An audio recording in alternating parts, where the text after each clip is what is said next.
Welcome to day 30 of the Genesis Van Androzani extended advent calendar, or on YouTube. You'll be watching it week by week in a normal sort of state. Was they inebriated before? Question, Jake. Yeah. Why is a push-up bra like a bag of chips? I don't know. Once you open them, you realise they're half empty. Oh. Yeah. Oh, Yeah. yes. Now, I just remembered that I forgot to plug Patreon and Twitter on the last two videos. Oh, no. But that's okay, because this is on Patreon, so Yeah. it'll be okay. But we'll get back to doing that when we get to other stuff. But we don't need to muck around. Yeah. We'll just get right into it. Okay, so now it is time for the Series 2 finale. Doomsday. Doomsday, Part 2 of Army of Ghosts. Yes. Your hopes, thoughts, expectations.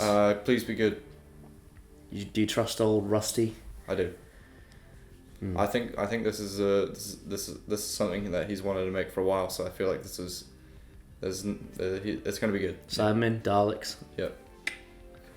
She's going to be lovely. Okay, without wasting any more time, let's get straight into the Series 2 finale, Okay. Doomsday. Let's do it. Fastest intro we've ever had. This is a story of how I died. Wow, very pale. Here we go. Finale time once again. Yes. Finale. The Silver Surfboard's been with us for 2 It series. has. Doomsday by Russell T Davies. Report. What is the status of the Genesis Ark? Status hibernation. The Genesis arc. Awakening. You got me. Is this the Genesis of I promise you. Androzani?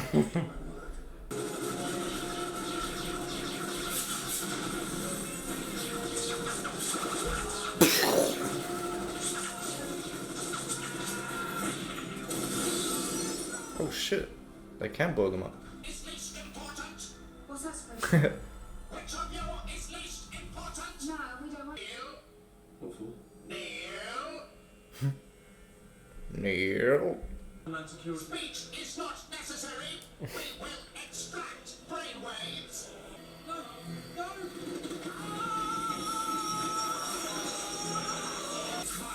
Oh, Oh, Species invading Earth, infected by the damn. superstition of ghosts. we didn't like him, so he's gone. Yeah, but I don't want him to go like that. That's just rough. Investigate outside. I obey. I obey. Identify yourself. You will identify first. State your identity. You will identify first. Identify. It's like Stephen Hawking's Mr. Speaking Clock. Daleks do not take orders. You have identified as Daleks. Mine resembles our species are similar, though your design is irrelevant. Daleks have no concept of elegance. This is obvious. We could upgrade the universe. You propose an alliance. This is correct. Request denied.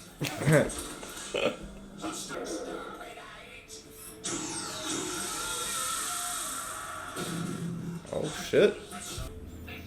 What the fuck?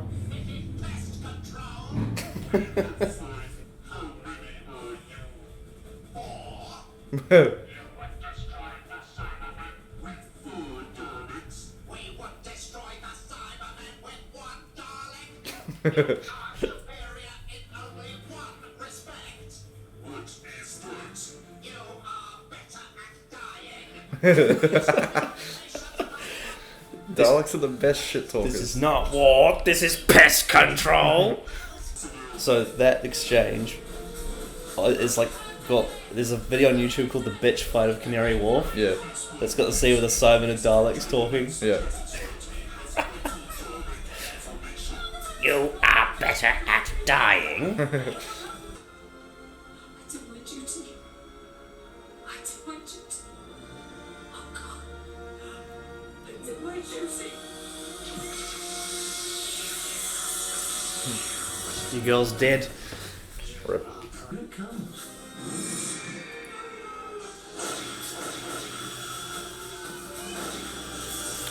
Oh, well, that's a bit of a... No, have a look who it is. Doctor, good to see you It's again. Justin Timberlake. There he is, shaky boy. Jake, the Cybermen came through from What's up, Bolt? to another. This is our world, not yours. And you're gonna listen for once. So he's taken to the parallel. And Pete's there. Well, parallel Pete's there. Parallel Pete. In the Time War, the Daleks evolved so they could use it as a power supply. I love it when you talk technical. Shut up. The Ark is not of Dalek design. And who built it? The Time Lords. This is all that survives of their home world. So they stole it. It's the golden age. Who's the president now? And a woman called Harriet Jones. What? Close the breach? Stop the Cybermen? Defeat the Daleks? Do you believe I can do that? Yes. Off we go then. Oh my God, help me! Jackie, you're alive. Listen, listen, tell me, where are you? Suzette Tyler. She's not my wife. I was at the wedding. You got my name wrong. Now then, Jackie, boys. Now, hold on, wait a minute. Nice to see ya. And you, boss. Social interaction will cease. How did you? At last, the cult of Scar. I thought you were just a legend. See what's inside your casing. Not feeling anything. Ever. From birth to death, locked inside a cold metal cage. Completely alone. No wonder you scream. The Doctor will open the Ark. The doctor will not. You have no way of resisting. Well, it doesn't mean, but I'll tell you what it does do. It is very good at opening doors.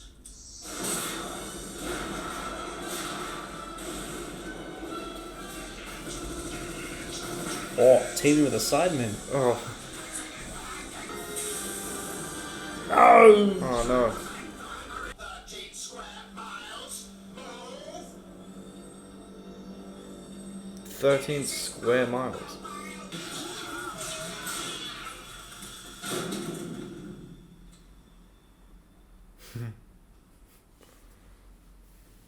Perfect use of silence. I said there were ghosts, but that's not fair. Why him? There's never anyone else. 20 years, though. How rich? Very. I don't care about that. How very? Oh, come here.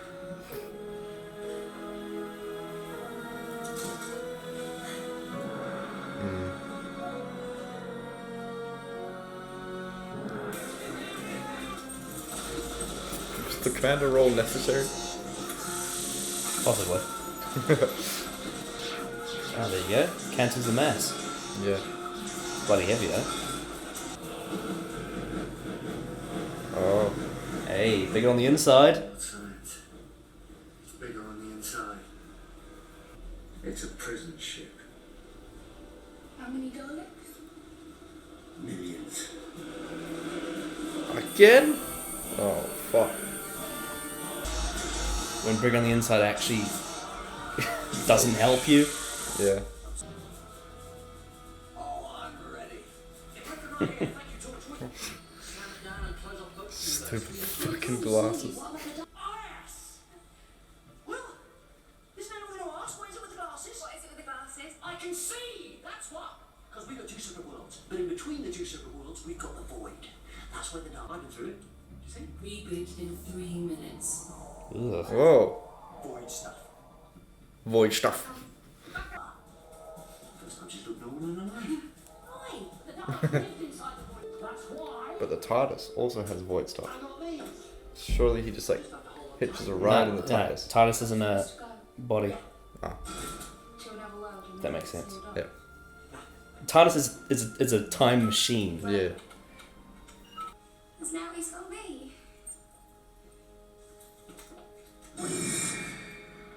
Rip. The betrayal. I've got to go back. The doctor said every time we use one of these, it damages the whole world. Now that's it. She's your daughter. It's your daughter, not mine. That's an order. Mickey, tell him. Tell him, Mickey. Mickey. I made my choice a long time ago, and I'm never going to leave you. Oh no. Get away from me.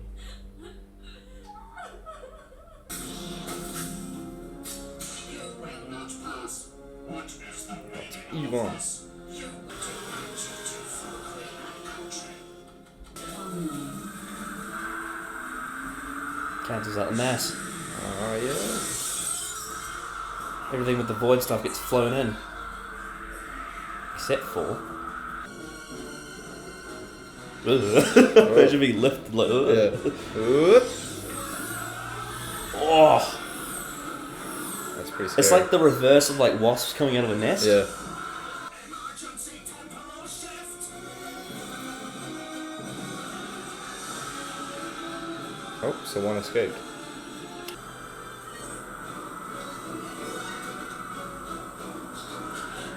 Oh. Oh no. Oh, she's getting sucked. Can she just go bad wolf right now? No. Oh. No Oh, you need TARDIS. the TARDIS, yeah.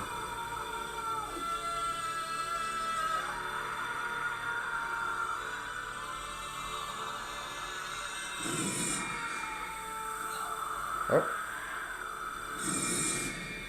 Systems closed.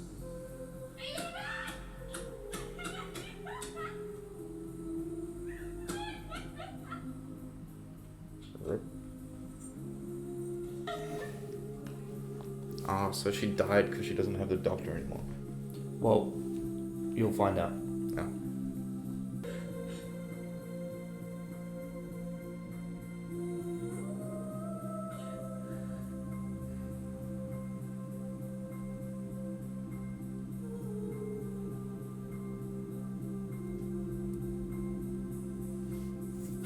Technically, this shot doesn't make sense because the room's going to be Not exactly the necessarily. same. The actual Earth itself is flipped in reverse. Is it? Yeah. Except obviously buildings that have text on it were built the right way so you could see it. Yeah. But if it were completely parallel, But the way that the portals connect, it looks like that, but it's actually like that where the portals connect. It's kind of like a loop.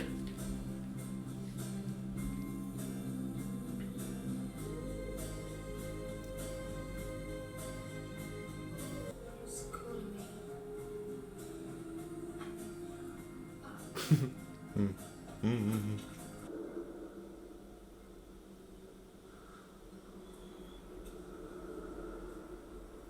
Where are you? It takes a lot of power to send this projection. I'm in orbit around a supernova. I'm burning up the sun just to say goodbye.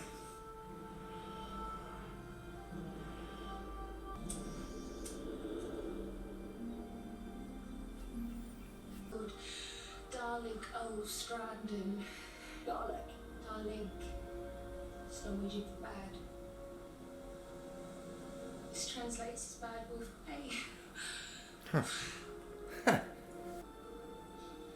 So the tortured on this planet's open for business. I think I know a thing or two about aliens. Rose Time. Defender of the Earth.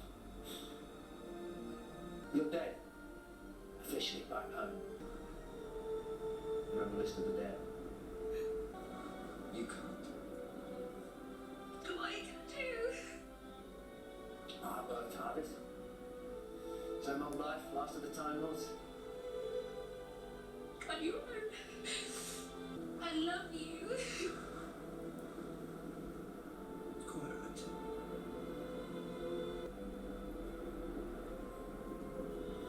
Rose Tyler.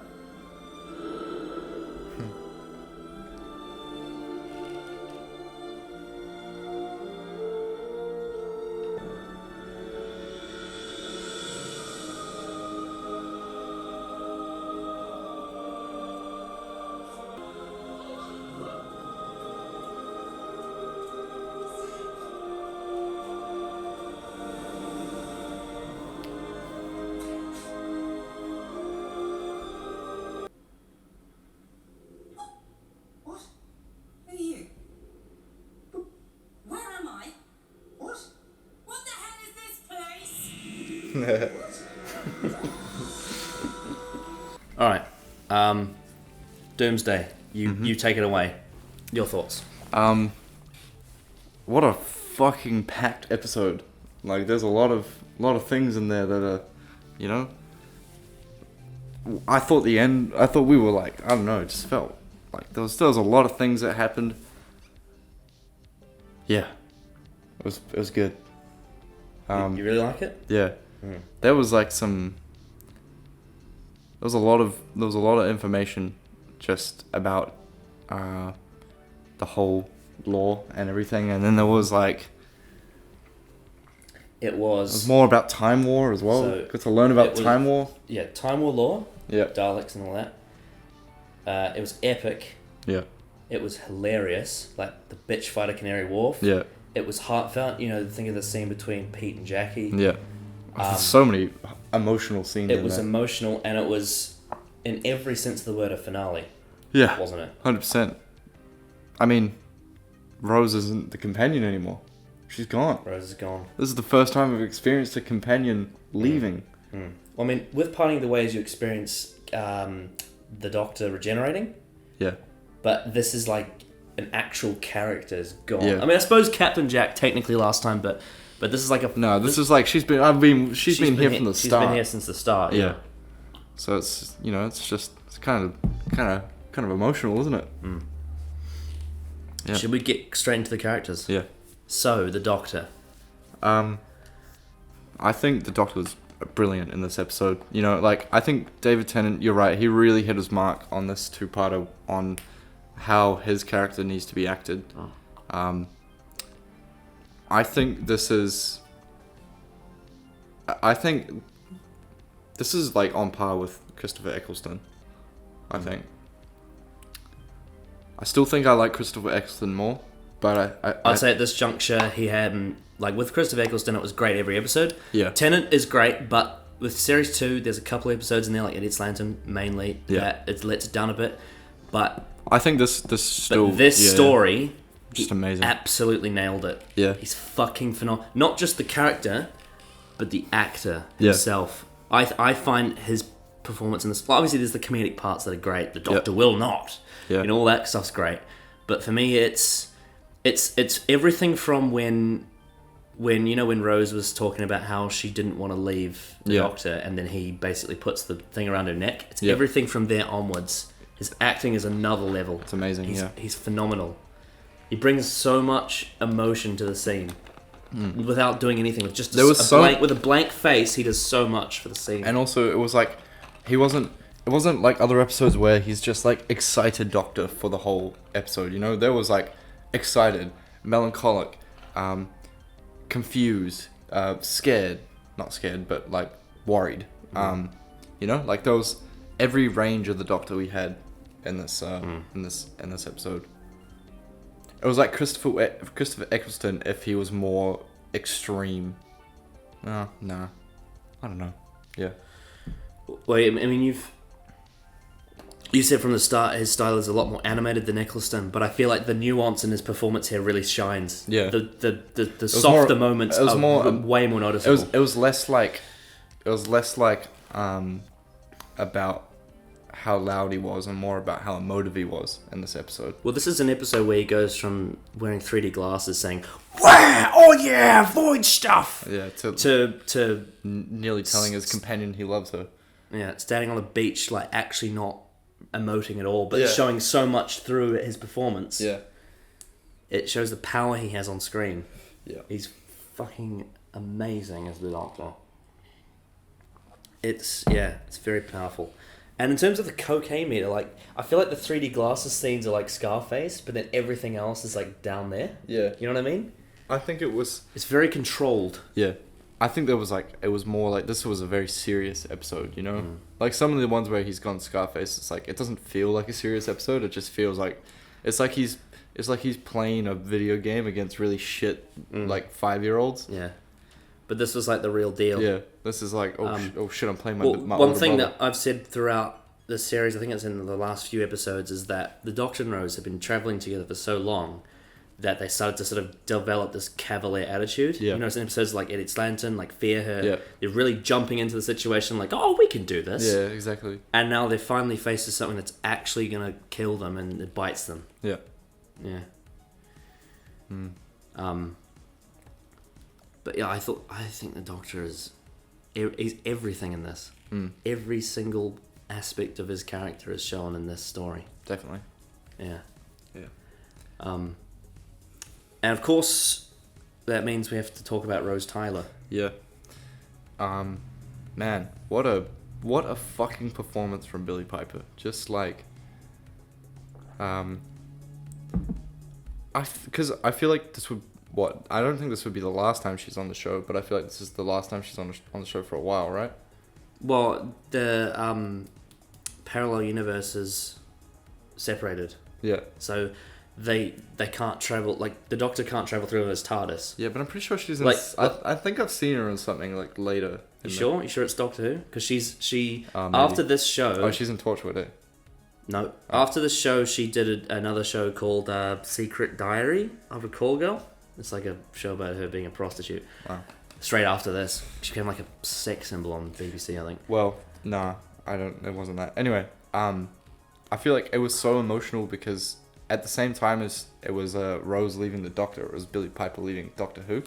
So like, Because she'd been here for 2 years. yeah, I think it felt, you could feel that she was like channeling that into her performance as well, and it felt like a real performance. I think there's something about that. There's something bittersweet about the fact that she had her mother and father together again, Yeah, but had to choose. but Yeah. she ended up losing the Doctor in the process of it. Yeah, It's it's like equivalent exchange. Yeah, yeah.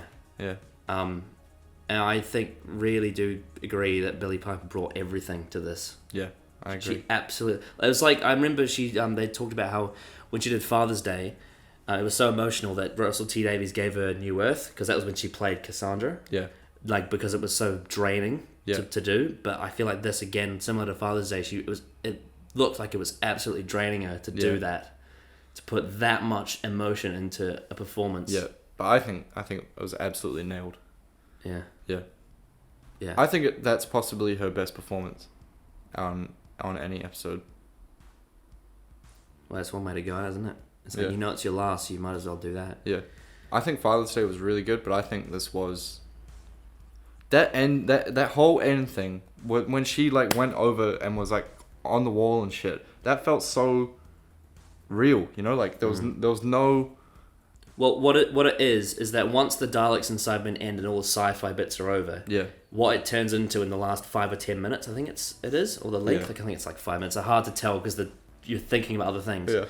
But basically everything from that point onwards, it's Russell T Davies soap opera. Yeah. It's all it is. It's completely different to a lot of the stuff we saw in the last half hour. Yeah. But that's There exactly was all what it this is. action and then just suddenly like just this like loss. Yeah. Just like this grief that Yeah. you're starting to experience. Yeah. And then the very end with whoever this new lady is. I can see the name, but I don't want to Catherine read it. Tate as the bride. Yeah, I don't know if that's a spoiler. But, Do you know who Catherine Tate is? She's a British she comedian. Oh yeah. She's been in The Office. Yeah. She used to have her own show on like back Yeah. in the day. Yeah. Um, Oh, she's. Don't people hate her nowadays? I don't know. I think they might. I know that Anthony doesn't like her in The Office because he's not into that kind of humor. I'm just gonna do a quick Google. Why? Because I'm intrigued. Nah. I've never heard of anyone hating Catherine Tate, except No, for that's- obviously like people that like because she's a comedian. Comedy's subjective. Yeah. Like Anthony doesn't like her as a comedian, No, but it's like she's hated. really, Yeah. No, not Catherine Tate. Someone else. Okay, I don't think Catherine Tate's a nice lady. Like Yeah. she's really lovely. Yeah. You- I'll find out who it is and I'll tell you. But Anyway. yeah. Yeah. So then that was quite funny. Like just What? Is she like Who am I? Is she like? Because the Doctor knows her, right? No, he has no idea who this woman is. Oh, okay. He's like, what? Who is this? Yeah. Why are you on my TARDIS? Damn. Weird. But yeah, in regards to Rose, this really is like the sort of fitting finale for her. Yeah. I'd say. Definitely. It made sense as well. Like nothing. I mean, it's, it made sense for her to. Well, I think the whole thing with Pete jumping back and quickly grabbing her and jumping back, it was sort of like, man, that would have been rough if she was just stuck in the void. Well, the void. If you were in the void, she would have died. Yeah. She would have died. Yeah. That would have been like, holy shit, that would have been a way to end it. Yeah. Yeah. Like, heartbroken straight away. Yeah. And then you just watch the Doctor just like but if you remember though, before that happened though, when Jackie was first sent over, she kept on saying to Pete, "Can you please get her? Like, she's your daughter." And Pete's like, "No." But what you gotta imagine is that eventually Pete would have realized, like, what's happened, like it very quickly, obviously, but the relation between him and Jackie, and that he's like, I may not have been in the universe as her father that she is, but I have to be her father, you know? Almost in a way. It is a little bit like iffy, because it kind of just happens. Yeah. But... feels weird. It's a little bit weird, isn't it? It is a little bit weird in terms of when it just happens, but from a character point of view, it makes sense to me. But yeah, there's a lot of iconic shots in this. Firstly, there's the wall, the two walls, like them just being on each side of the wall. The blue one and the white one. Yeah, because obviously the blue is the parallel universe. Yeah. And then obviously there's also the beach scene. Yeah. Which is a very famous scene in TV. Like, it's, if you talk to anyone, especially from the UK, who was like, around during this time watching television, like they'll know this scene. It's big. It's a big scene. Very famous. Can imagine. Yeah. What were your thoughts on that beach scene? Yeah, that was pretty. I mean, yeah, with the foreshadowing with her standing on the beach and all that at the start of each episode, and then gets to that, and then that's her like way of dying. Like I said it earlier in the episode when I was like, all right, she's dead because she's without the Doctor, right? And you're like, no, you'll find out. But I was technically right. Well, she was dead because she's in the parallel universe. Well, that's not what the Doctor said though. The Doctor said that she's dead because technically back home she's listed. I know, but also the other thing. Yeah, metaphorically, yeah, you're right. Yeah. I don't know. I wasn't sure what to say. I was like, I don't want to spoil it. I don't want to explain it. I don't know what to do. Metaphorically, I knew I was right. Okay, well, you were. All right. I've called things in 3 episodes in a row now. Yeah, that scene was pretty heavy. It's very different as well. The way the Doctor is acting feels very different to everything we've seen before. Like, he's so almost human. It's like he's almost getting to being human, but he can't quite get there. Yeah. It was like he was about to show some humanity and then gone. Like, there's a moment where he says, there's a moment when he's talking to her and she says something like, I can't think of what to say, and he like laughs, and I'm like, he feels different. Yeah. He feels so different in his performance, and that's intentional. Yeah. There is one little bit though in that scene where his Scottish accent accidentally slips. What does he say? He says, "Still got the TARDIS." Oh yeah, he rolled the R, didn't he? Yeah. Yeah. Still got the TARDIS. Still got the TARDIS. Yeah. Yeah. All right, who should we move on to? But I was just gonna say, it's if you're invested in these characters, it's very punching. It's punching for sure. Yeah. And we will get more onto this specific thing when we get to the recap with Adam, because hopefully he'll be there for that. Yeah. Because he has some things to say about this particular thing. Jackie Tyler. Yeah, she backpedaled a bit in this episode, but that scene with her and Pete was weird. Like it felt nice to see them, see the whole thing between them and stuff, but it just also felt wrong at the same time. That's kind of how they portrayed it too. He's a bit like, this is a bit weird. Yeah. But then they're just like... But then they sort of both realize... hell with it. I think they both sort of realize, well, both our partners are dead and we're seeking something. So Yeah. this is better than nothing. Yeah. It's almost like you're not the same man I married, you're not the same woman I married, but But you're close enough. it's something. Yeah. Well, it's closer than they'll get with it. Because you know how she was like, he was like, oh, you never remarried, and she was like, she said something like, oh, there was never anyone else, you know? And it was just like, it was like, well, you know that all she was doing was looking for someone that's exactly the same as Pete. And now she's literally got Pete in front of her.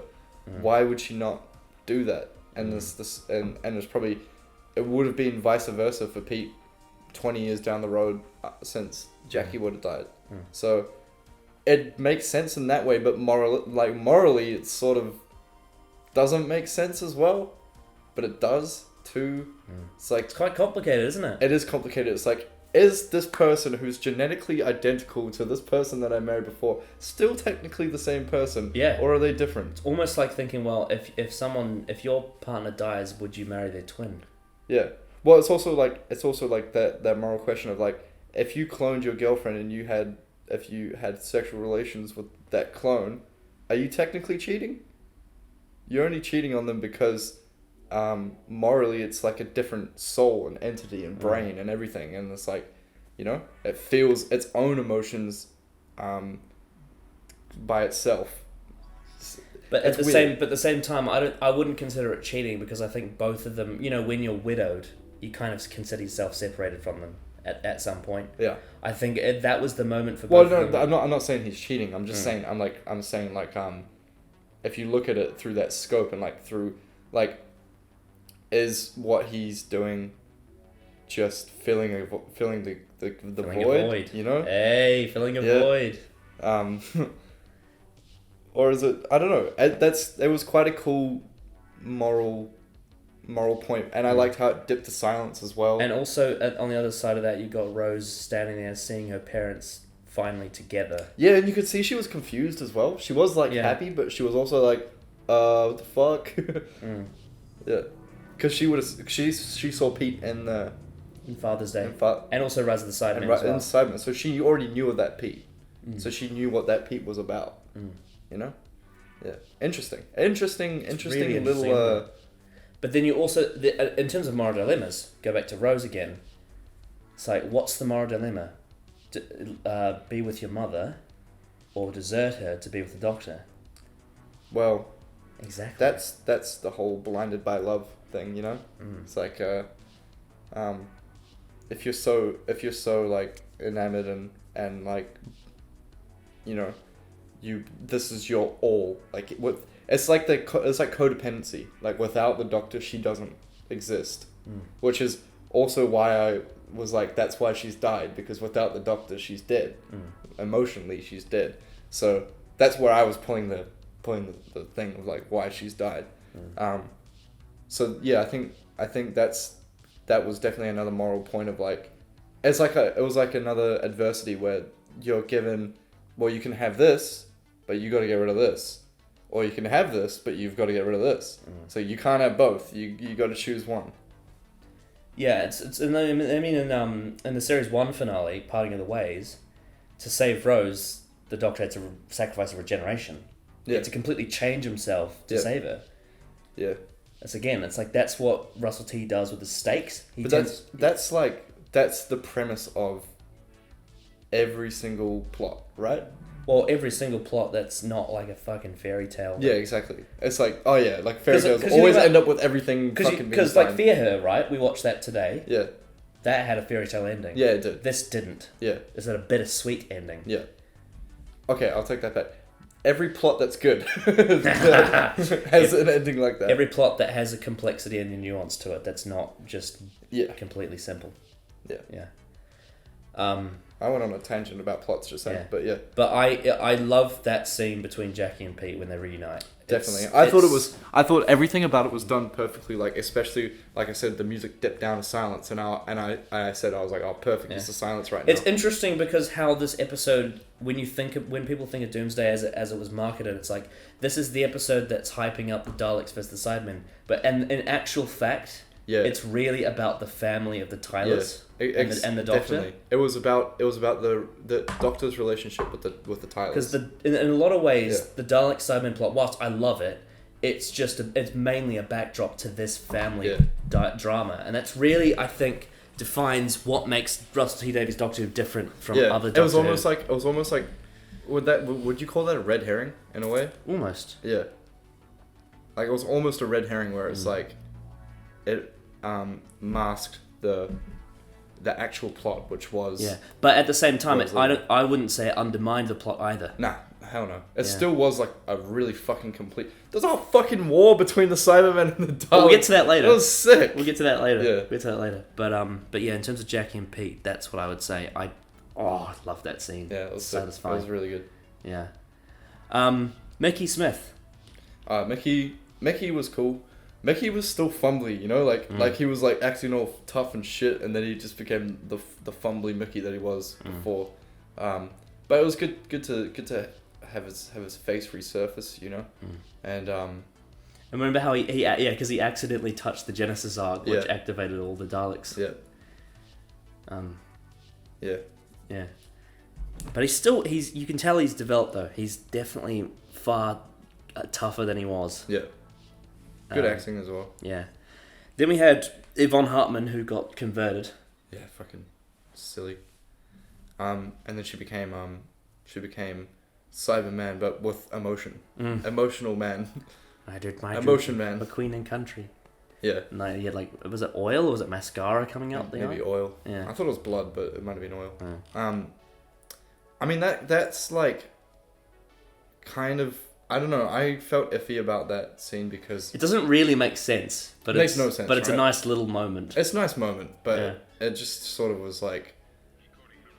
So I think the whole idea was that they were trying to create tension because the Cybermen were coming up the stairs and they had to get the shit done quickly, and then but then it's like you just beat this tension because you want to. I don't know. It was just kind of weird. It was a bit of a weird moment. I wonder if she would have died. She would have fucking gone sucked into the void. Oh yeah. Yeah. Absolutely. All actually. No, yeah, because the regardless of herself, Yeah. the actual casing Yeah, that she yeah. was put in was in the void, so she would have been sucked in because she Yeah. was inside it. Yep. Yeah. Bolt. Yeah. All right, are we ready to move on to the other side of this plot? Yeah.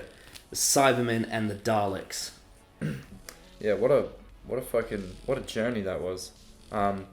Again, another iconic scene, the bitch fight of Canary Wharf. Yeah, that was hilarious. This is not war. This is pest control. Just very comedic and also brutal.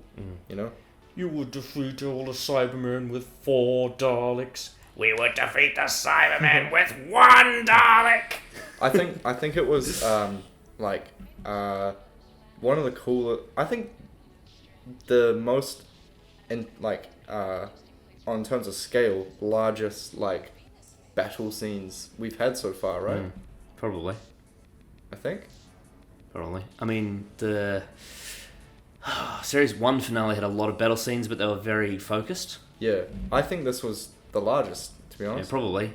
Yeah. I mean, they had the whole scene on the London Bridge with the Cybermen as well, Yeah. blowing up the cars. And the hangar, in yeah. that was cool. Yeah. Getting the things. I really like how the Cybermen decided to team up with the humans Yeah. because they saw the bigger threat. Yeah. That was cool. Yeah. But then they would just kill the humans afterwards anyway. Oh yeah, no, they would. Well, they would convert them. Convert them, yeah. But they saw a greater threat. Yeah. Well, it kind of makes sense because the Daleks are going to kill the humans and they need the humans. So it's like, well, fuck, we're going to get rid of these motherfuckers Exactly. now. Yeah. Yeah. What else about the plot? Oh, and then the arc. I like that it was called the Genesis arc. I was like, hold on, is this what our channel name is about? No. Because I still don't know what the fuck it means. Do you want me to explain why the channel's called the way it is? Another day. Okay. Another day. We got too much to talk about. Okay, sure. Yeah, I love the fact that it's in the Time War they had prisons to keep the Daleks inside. Yeah. And it's bigger on the inside. Yeah. But that was a detriment to us because Yeah. when they brought the Genesis Arc through the void, they had all these Daleks inside. They let it loose, and all these Daleks came out from the Time War, who'd literally, when they were put inside that Genesis Arc, were in the middle of war, so they were completely ready to go. Unleashed. Hilarious. It's great. And like you said, the Time Lord lore in this story is great. The way it's fed in. Yeah.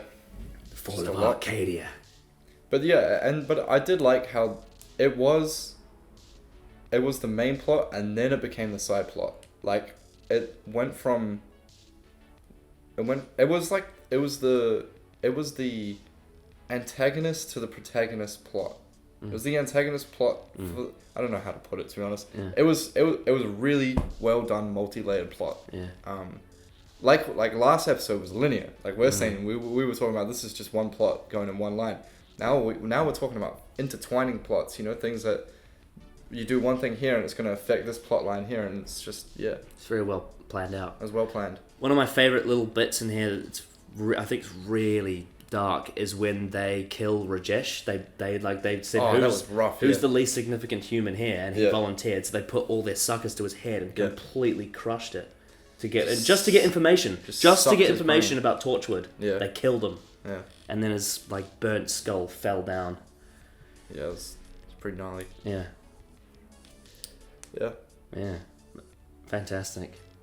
And I think it's great that the thing that ends the Cybermen Dalek part of the plot has consequences, in the sense that yeah, the thing that you have to use to get everyone to get sucked into the void is going to suck everything into the void. So everyone who's been in a parallel universe will get sucked. but then that directly influences the next plot. You know, like this is where Yeah. the plots cross over. Yeah, because now Rose has to make a decision based on the fact that if she stays here, she could die. Yeah, If she goes, she'll lose the Doctor. yeah. She's willing to take that risk. Just quite a geniusly written story, to be honest. Yeah, well, it's Russell T. Yeah, Russell T when he's focused. yeah. Yeah. Let's have a look. I'm just trying to think of this. Oh yeah, obviously there was Jake made a reappearance again. Mm-hmm. Or Jakey boy. G'day. And obviously at the end we got the cameo from the bride, Catherine Tate. Yep. So Catherine Tate. you'd imagine that would feed into whatever comes next. Yep. Anything else to do with characters you want to discuss? No, I think there was a lot of characters.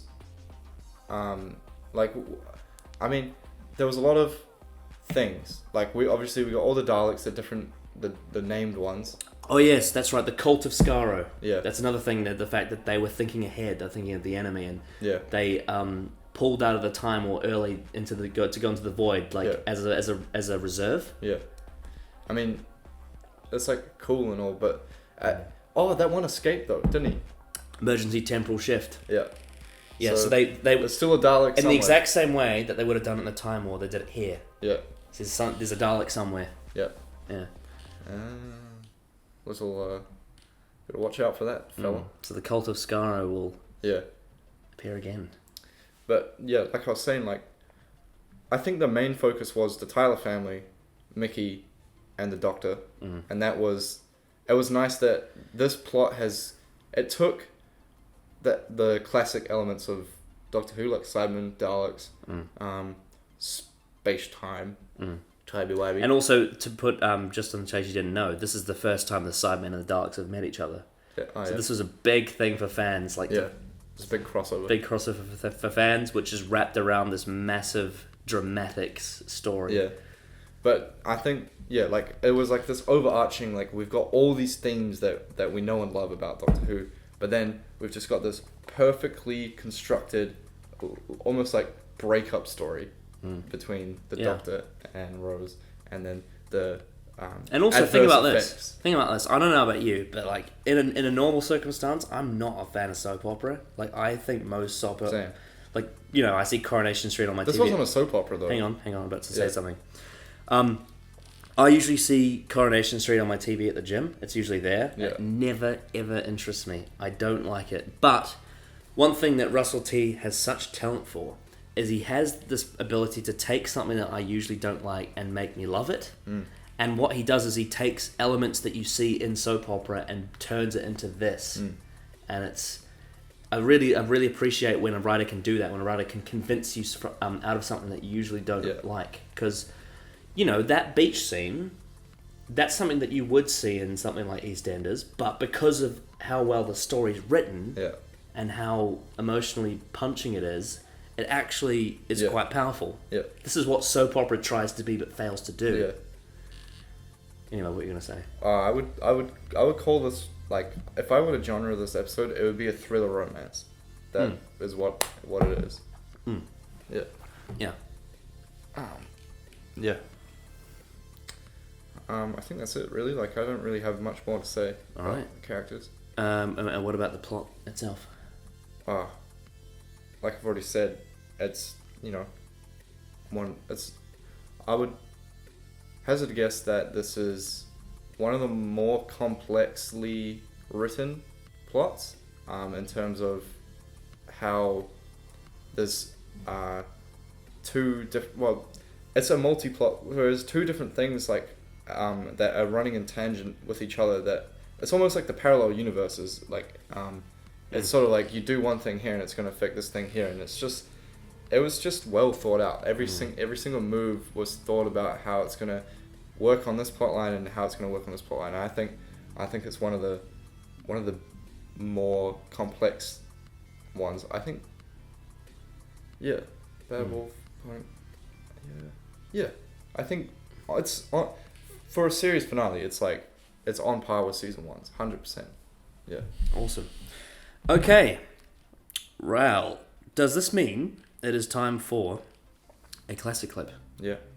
Okay, so in this episode, Doomsday, we got our first big companion departure. Yeah. Because obviously before we've had ones like Adam Mitchell, Captain Jack, Mickey, and all that. Those are like Mickey's one I really like. Captain Jack's one as well was quite surprising. Adam was funny. That one was funny when he had the thing in his head. Yeah. But this is like the first proper massive New Who companion departure, I would say. Yeah. So, funnily enough, the clip we're going to be watching is from the same story of the one we watched last time. Yeah. It's from the Dalek invasion of Earth. Yeah. And it is the clip where the First Doctor says goodbye to his granddaughter, Susan. Yep. During all the years I've been taking care of you, you in return have been taking care of me. Grandpa, I belong with you. Not any longer, Susan. You're still my grandchild. Believe me, my dear, your future lies with David. One day I shall come back. Yes, I shall come back. Until then, there must be no regrets, no tears, no anxieties, and prove to me that I am not mistaken in mine. Goodbye, Susan. Goodbye, my dear.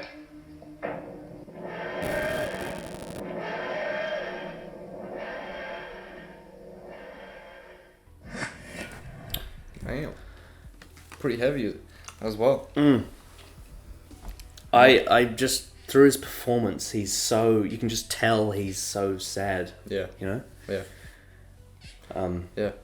That would have been sad back then as well. Yeah. That was the first like actual proper companion departure in Classic Who. But it's his granddaughter as well. Yeah. And again, season 2. Yeah. So very similarly structured. Yeah. Do you think that was purposeful? Possibly. Yeah. Possibly. But do you think it was purposeful that he also mentioned that he had a father in this two-parter as well? I mean, he was a father. Possibly, yeah. Yeah. Yeah. There seems to be some parallels I'm pulling parallels. Here. Yeah. But yeah, that's a very iconic scene. I feel like that scene really defines when Doctor Who became like infinite, you know? It's from, Dalek Invasion of Earth, which was a extremely highly talked about story at the time when it came out. Yeah. As was this. And the exit itself is quite big, being on his granddaughter. And on top of that, the story in itself, the Dalek Invasion of Earth, is great. But obviously with her moving on with David, who she found and ends up being with. But mainly for me, it's William Hartnell's performance as the Doctor. You can see, even though this is early stages, you can see in his performance like the Doctor's character that we have here. And it's the same one that Tennant uses in the latter half of Doomsday. It's this almost like the way he pauses between his words is so much sadness under his dialogue. Yeah. And the lines that are written for him are amazing. Like the whole "one day I shall come back" is a famous line. Yeah. Everyone can quote it. Yeah. Pretty good. Yeah. Yeah. Very. So, moving on from that. Historical and reception. Doomsday is one of the most popular episodes of revived Doctor Who. The stage commented that the Dalek Cybermen conflict was the only thing worth watching at the weekend, overshadowing even the World Cup final, and that the parting scene was beautifully written and movingly played, and with not a dry eye in the universe. So, off that, I will give you a bit of trivia. So, we were talking before in Series 2 about the FIFA World Cup and how it interrupted certain things. So, I think one of the reasons the Satan Pit got such a low viewership was because the World Cup was on and there was a heat stroke, I think. Yeah. But, after this episode aired, it was around the time of the final of the FIFA World Cup 2006. The newspapers, the media, the actual TV news were more promoting this finale than the FIFA World Cup final. Yeah. That's how much crazy. of a cultural impact. Was that when it was in South Africa? It was 2006. I'm not 100% sure. Oh yeah, never mind. I'm not knowledgeable. Yeah. But regardless, in Britain, football's a massive deal. 100%. The fact that this finale trumped the FIFA World Cup final in the news shows what impact it had at the time it came out. Yeah. It was history making. And there was a magazine, I can't remember which one it's called. I think I can find it. There's a magazine that came out of the week that this episode came out. I believe it's called, I'll find it. Radio Times. Radio Times is a very famous magazine in Britain. It's been around for ages. And the cover of the magazine of that week was a football field with the Daleks and Cybermen on it. Wow. So yeah. So the Football World Cup may have attacked the ratings a bit in the middle of the series. Yeah, but by the time the finale came around, trumped it. Yeah. Doctor Who, a sci-fi show, was more important in the media than the FIFA World Cup final. That's insane. Arguably the biggest sport in the world. Yeah, it is. Yeah. It is the biggest sport in the world. Apart maybe, except maybe like running or swimming. Yeah. So yeah, that says a lot about how much of an impact this had. Yeah, definitely. Yeah. It was like in Britain, it was like the Avengers but on TV. Or like what the Avengers is now. True. On TV in Britain. Yeah. And I remember because I watched this a couple of years after it came out, so I watched it on replay. But even then, even on replays in 2008, because I watched it 2 years after, people at school, in Glendale, we were all talking about the finale that happened. We watched last night. Yeah. Because we were young and we hadn't seen it before. Yeah. It was huge. Wow. Huge. Dec Hogan of Digital Spy felt the episode was beautifully balanced and with moments of high excitement and touching poignancy, and that the single oil tear shed by the Cybermen version of Hartman was a nice touch. Stephen Brooke of The Guardian thought that the episode was a high point of the modern series, highly emotional, scary and genuinely exciting.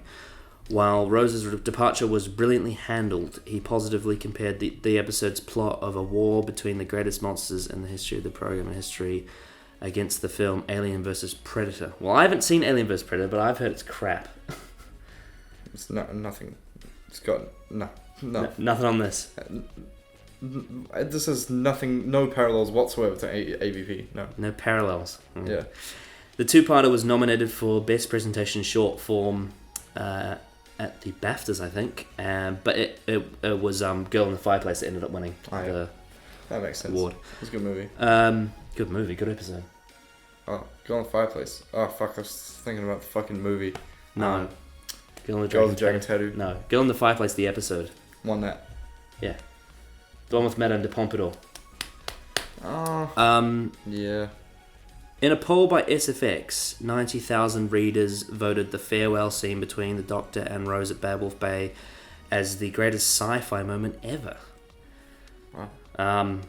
I would say that's a bit too far, but fair enough if that's how you feel. I don't know, because it was nothing sci-fi. It's not really sci-fi, I mean, I guess he was a hologram, but like...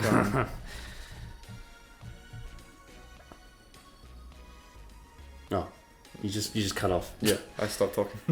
This is a very iconic and memorable episode. However, it does get some hate Oh yeah. from the group. I remember in the first time we did reviews, I called them the returning fans. Yeah. Mainly, the main issues they have is the weakening of the Cybermen as villains and the romance plot. For a lot of classic series fans, this marks the point where the show felt like it had grown very distant from the original format and had turned into something else. Mm-hmm. Yeah. People don't like change. Obviously.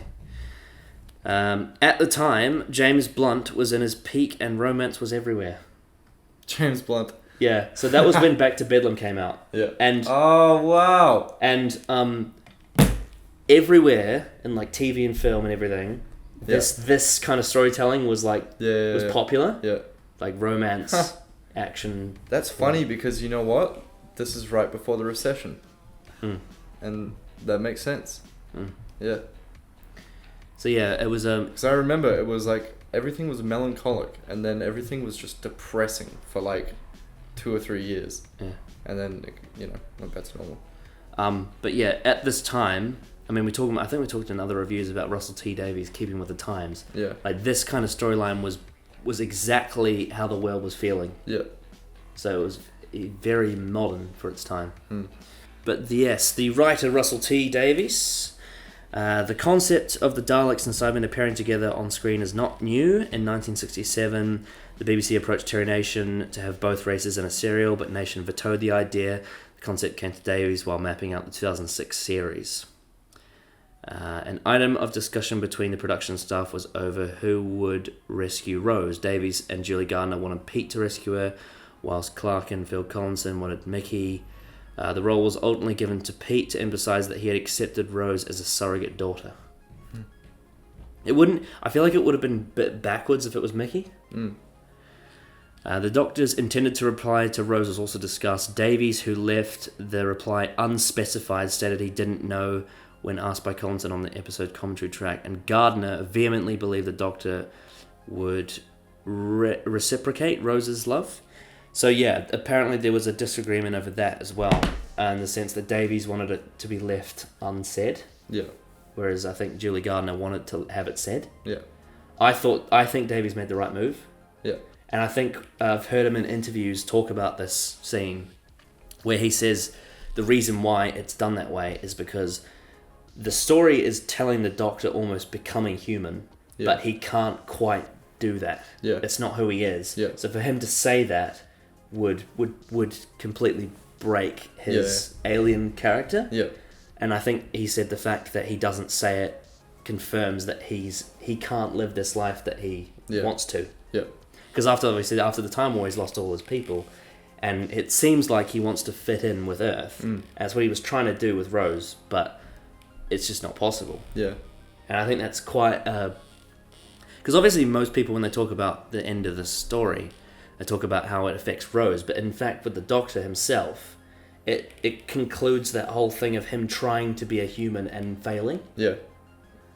And I think if he had actually said that he loved her, it wouldn't make sense to me, because it just wouldn't be the conclusion that the Doctor's character would. It would have been him just saying the words, because it was like he would have known that those are the words that you say in that situation, but it's not.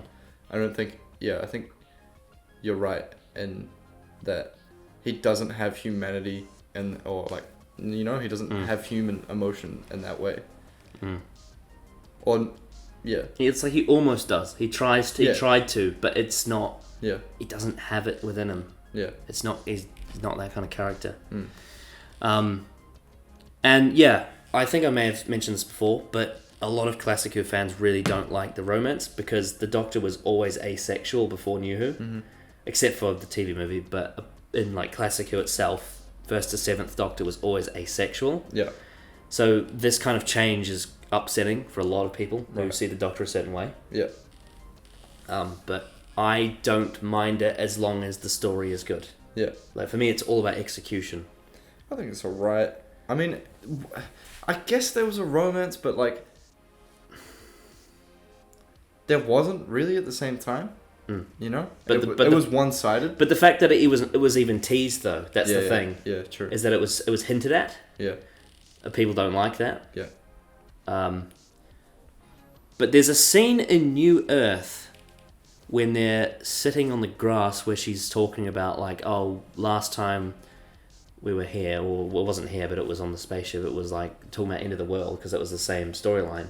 She's like, oh, that was when we went on our first date, and the Doctor like kind of snarled at it. He's like, as if like that's not really how yeah. this goes. It's not how this is. And it's how she's seeing it, and he's a bit like, I don't know what to do about that. Yeah, yeah, And it's like I almost feel like because he's alien, he does in a way he does feel a certain way about her, but it's different to the way she feels because obviously she's human.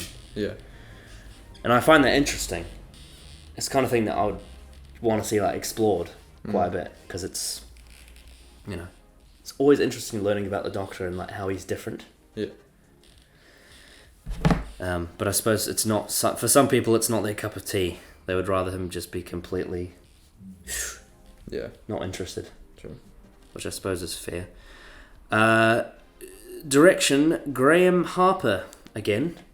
Once again, I thought he did fantastic. What Yeah. did you think? I think it was very well done. Same as last episode, I think. I think it was more or less like, I think everyone just understood what needed to be made, what needed to be done. So I feel like this would have been one of those productions that just sort of worked from start to finish. You know, like it was, I think everything, like I said, everything just hit its mark. Yeah. I really like how on the beach scene he uses a lot of close-ups to Yeah. really capture the Oh, actors. they're very fucking close, yeah. They were. They're real close. They were. But the whole idea of it is that they wanted to use that scene to have the actors do everything. Yeah. It was very much like an exhibition. Yeah. I thought that was a smart choice Mm. to just let them steal it, and they did. I'd say. 100%. Yeah. Interestingly, different ways too, because with Billy, it was very much holding back tears, and then eventually over the course of the beach scene, just like exploding. Yeah. With David, it was very subtle, the little nuances in his performance. Yeah. The way when Rose says "I love you" to him, the way he looks at her, he's almost like he almost like squeezes his eyes a bit. It's very, very small movements of his face to portray the emotion, but it's so small. Yeah. But I really, really like the direction. I also like how the parallel worlds look different too. Yeah. There's a white one and a blue one. Really differentiates them well. Yeah. Oh, and obviously the wall scene. Yeah. Whilst you said in your mind it didn't quite make sense, technically speaking.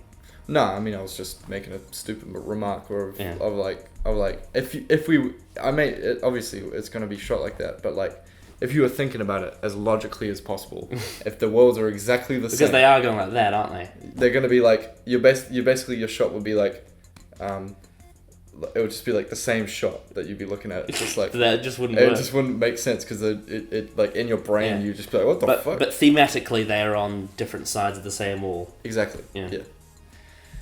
I get what you're saying. Yeah.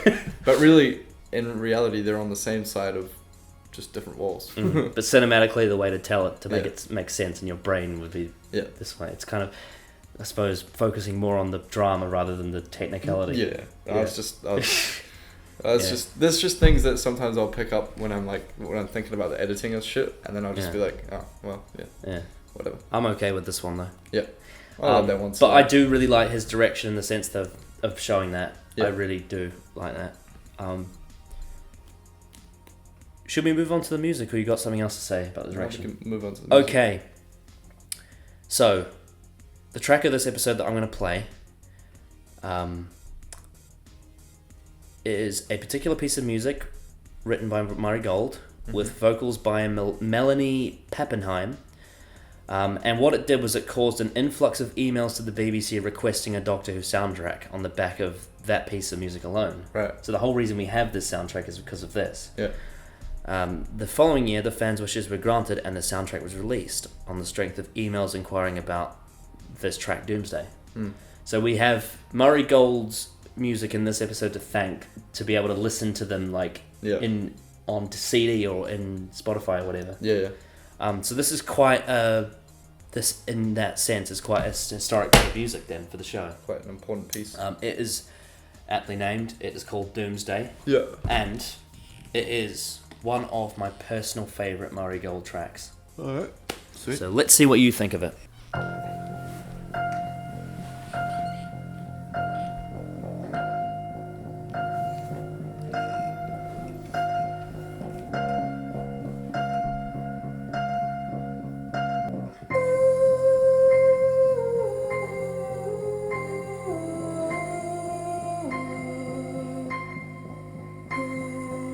This is when they're like getting into the car and going to Norway, right? It starts when they're on the other sides of the walls, and Yeah. it goes all the way until the beach. Yeah. Pretty crazy. It's just a piano, a bass guitar, and some vocals.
Pretty good. It's pretty good when a soundtrack can sit by itself as a normal track, you know? Mm. That's just like by itself, it's just a complete song. Everything. The piano, the woman singing, the electric guitar distorted in the background, the keyboard sound, Yeah. the violin section. Mm. It's all beautiful. Mm. And it connects so well thematically to the end of this episode. It does, doesn't it? It does make you like think about Yeah. that whole scene for sure. Yeah. Yeah, I just love it. It's so powerful. Very well made. Yeah. And you can see why like that track made people want to write in and say, hey, can we listen to this on CD? Yeah, definitely. I can see why. Yeah. It would just get stuck in your head. Mm. And also like that, because that scene would have been stuck in your head as well. Yeah. Yeah. It's very iconic. Yeah. So, yeah. Yeah. Anything else you want to say about that track apart from the fact that you really like it? No, I mean, I don't know what else to say. It was really good. Yeah. Yeah. It's just a great combination of elements. Yeah. As Murray Gold is Alice Started off simple, built into a grandiose crescendo, and then brought itself back with some more elements. There's been some I think Series 2 is a really strong series for like Murray Gold's highlight tracks. Yeah. Because you've got that, you've had the Impossible Planet theme, which was sounding completely different. It was like completely alien sounding and almost old. Then you got Madame de Pompadour's theme. You got the Cyberman theme. Yeah. You've got the crazy song from Tooth and Claw. You got Unit's theme, Christmas Invasion. Like it's everywhere. He's everywhere this series. Yeah. And just that is mainly just the woman singing part in this song has stuck with me since I was a child. I always remember that. I can imagine why. Yeah. And I like it because it connects to themes of her before, like the Doctor's theme. Yeah. From series 1. It's the same, but it's much sadder. Yeah. Yeah. Definitely. I really don't think you could have come up with a better song for this episode than that. No. And it still had that, it's pretty crazy. It is quite interesting that Murray Gold thought of having a song that's got like this like proper backbeat to it, that's like, it's got speed, it's got rhythm and stuff, instead of just like these slow string sections, which is like what I think most composers would default to when they're given that kind of task. But I think he just knows how to hit the right element using he's trying to show that she's still tough, but she's also sad at the same time. Where it also really encapsulates the whole journey as well. Yeah. I feel like. Yeah. So it's all so fitting, isn't it? It is fitting. And what does that mean, Jake? What time is it for? Well, we're at trivia time now. We're traverting. Yes. Traverting. Probably not the right word. Yeah. In the Christmas Invasion. Now, this is a bit of trivia. So when we reviewed the Christmas Invasion, I said to Adam, there was a bit of dialogue that I heard. Yeah. That made my head pop up, and I told him outside what it was. And we couldn't tell you, obviously. Yeah. In the Christmas Invasion, there is the scene at the end of the episode when the cigarette ship's just blown up and there's ash flying everywhere. I think it's snow, and they're standing by the TARDIS. Rose and the Doctor are talking, and Rose says to him, "And what about you?" And he says, "Back to the TARDIS, same old life." And she says, "On your own." That's repeated in the beach scene. What? Oh, really? Yeah, they say the same dialogue again. Oh, wow. Huh. Oh, shit. I saw that when I watched the Christmas Invasion, I was like, oh, that's the same dialogue from the beach scene. Oh. Who would have thought? Russell T. Yeah. There's another one as well. The conclusion to New Earth, Rose had to pull a lever. Same as here. Oh, yeah. And, this is another great one, in Tooth and Claw, the Doctor and the werewolf put their heads against the wall on opposite sides. Just like the Doctor and Bad Wolf in this episode. Yep. Ah. That's some thought into that. That's some very under the surface connections between episodes. Foreshadowing. That's what I love about Davies' writing, is the fact that stuff can be rewatched and you get new stuff from it. Yep. That's always the best. You know, it makes it feel like it's even... You could even say, like, it feels like it's adapted, but it's not. It's written for television. Yeah. Yeah. This is the first time the Cybermen and Daleks meet on screen. Dalek Alfstranden is Bad Wolf Bay. Yeah. So that means that in the moment in Parting of the Ways, when Rose wasn't really conscious but the Bad Wolf entity was inside her body, the Bad Wolf entity knew that moment was going to happen. Right. But obviously Rose didn't know because she wasn't really Yeah. paying attention. She just didn't know what was going on. But the fact that the Bad Wolf entity knew that was going to happen. Working title, Torchwood Falls. Doomsday is better. I think so. This is the final episode where the control room of the TARDIS is dimly lit. The final. The final one with the TARDIS controller room is dimly lit. Oh, so we're getting a new TARDIS interior. no, it's the same interior, but the lighting is slightly Okay. different. Yeah. They have shown the lighting before, but this is the last one where it's actually dimly lit. Yeah. Yeah. Doomsday and the 2006 World Cup finale aired at the same week. Radio times to vary with Cybermen and Daleks on the football pitch. According to commentaries and discussion on the Series 2 DVD release, secrecy was kept very tight surrounding the filming of the two final scenes of the episode. According to Tennant and Davies, only Tennant and Piper were given the script for their farewell scene in advance, with the director receiving his copy soon before filming. According to Tennant, the filming of Catherine Tate cameo was a rare example of a surprise being kept without getting spoiled. The scene was shot with minimal crew while the rest of the production team were having their wrap party. As such, the Tate scenes were actually shot long after the Doctor and Rose's farewell scene, which filmed during the earlier production block. Right. So a lot of secrecy is around this. Yeah. The Doctor tells Rose to set all the coordinates to 6. This will be 666, or the number of the beast. This further correlate to the story as sending the Dalek and Cybermen to hell, which is what some people call the Void, which connects to the Satan Pit. You're right. Yeah. Dalek Just was originally called Dalek Rabe, but the production team changed their minds during the sound dubbing for this episode. Probably sounded like another word. Dalek Thrust. Following this episode, Russell T Davies planned a spin-off for Rose called Rose Talent Earth Defense, which was commissioned by the BBC but changed his mind and cancelled the project, deciding it would lessen the impact of this episode. I agree with him. I agree. You shouldn't lessen the impact of this. Yeah. Yeah. You have to give the audience, you have to make the audience like feel it, you know? Yeah. Take it away and leave it, Yeah. you know?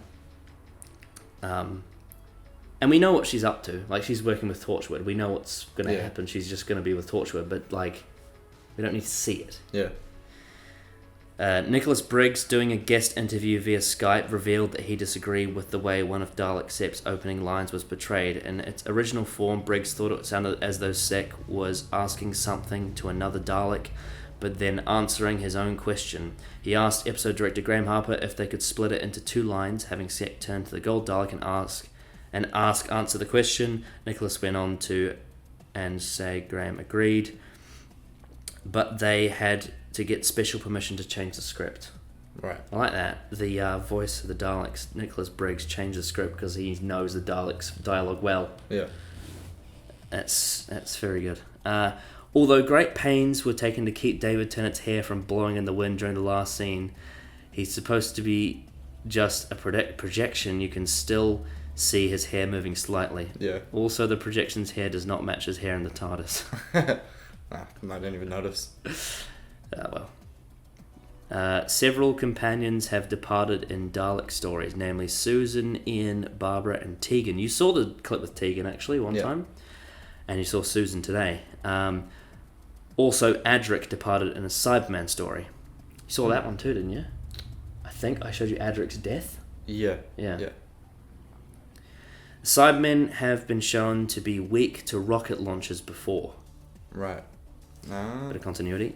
When the Cyber Leader addresses the world, he says, "You will become like us." This is similar to the Tomb of the Cybermen, where the controller says, "You will be like us." Yeah.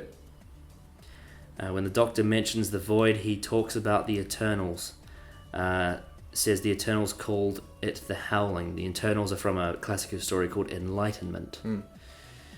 Russell T Davies ruled out the possibility of killing Rose off on the grounds of it being too demoralizing. I wouldn't have been opposed to that. But then, yeah, you got to keep the nation happy. I suppose. The notion of the Genesis Arc needed to be activated by a time traveller was devised to give a reason for the Daleks keeping Rose and Mickey alive for so long at the start of Doomsday. Russell T Davies also thought that this provided silent motivation for why the Daleks would have chosen to appear in the 21st century London, since it was the most likely time and place to find the Doctor or one of his associates. He opted not to make this explicit, however, since it would pile too much grief upon the Doctor in what was already a tragic story implicating him in the many deaths.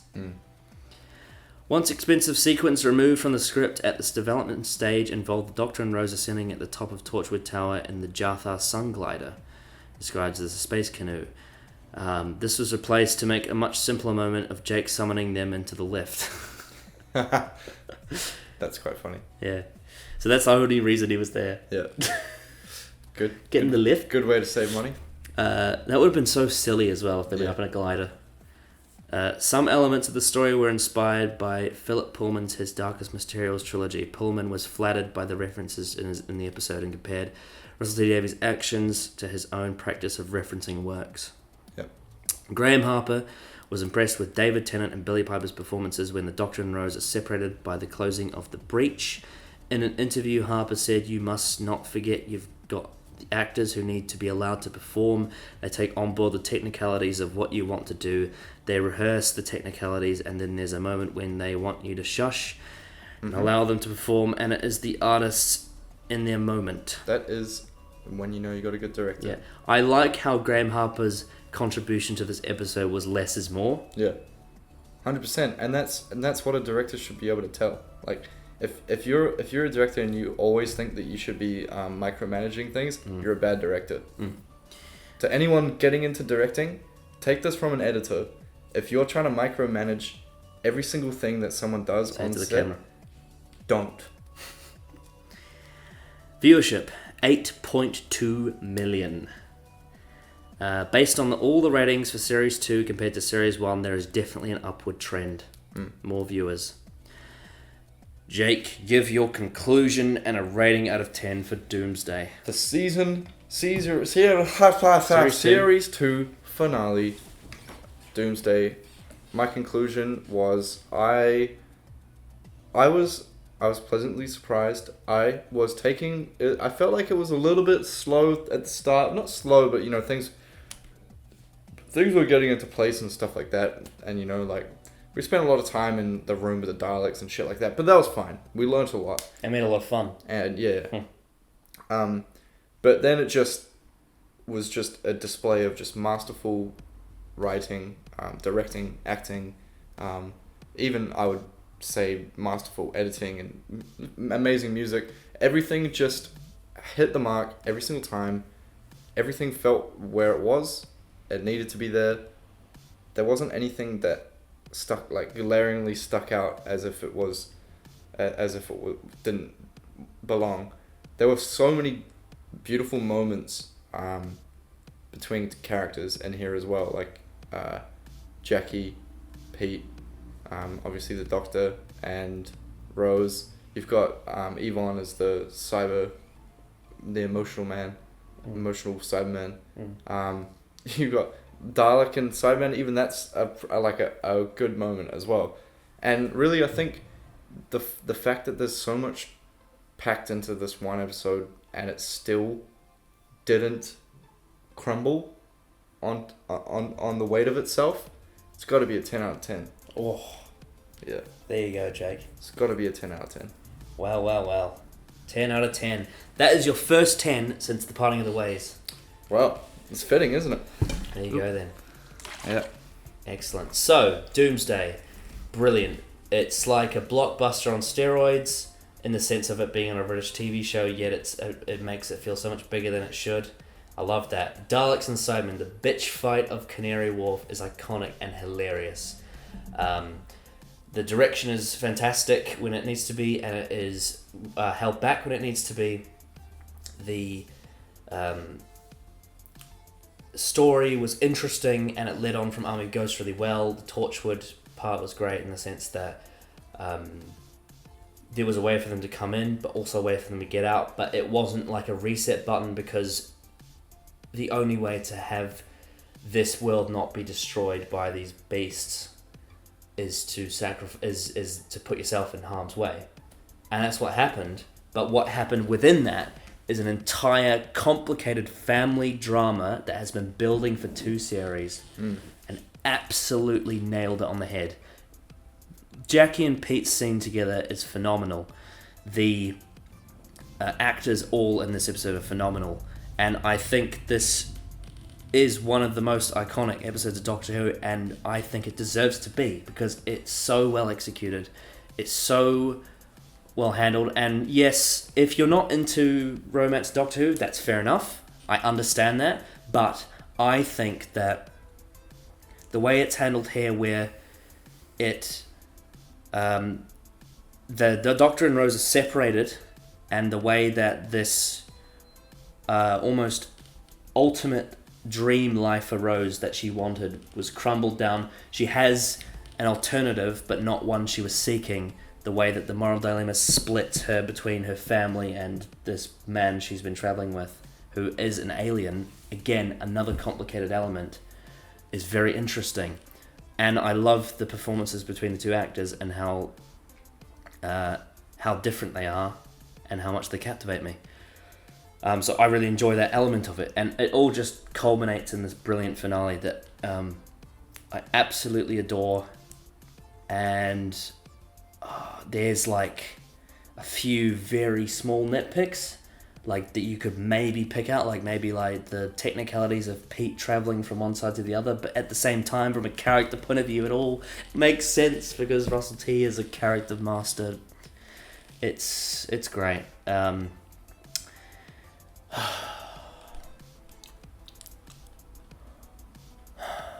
Originally I was going to give it a 9.5, but I really don't think there's anything actually wrong with this. I can't even think of, like, obviously small little nitpicks, but there's nothing about it that really jumps out at me as I don't like this. Yeah. In fact, I would say from when it starts to when it ends, it's jam-packed with things I love in this show. From the Daleks killing the Rashid guy, really fucked up and dark, the Time Lord lore, the emotional stuff, the blockbuster stuff, everything. It has everything that I love about this show. So you know what? Fuck it. I'm giving this a 10 out of 10. Doomsday is a 10. Twice today on this recording session I've had to do this because I do it with Fear as well. I brought Fear up. Yeah. A little bit different reasons, but this has gone up from a 9.5 to a 10.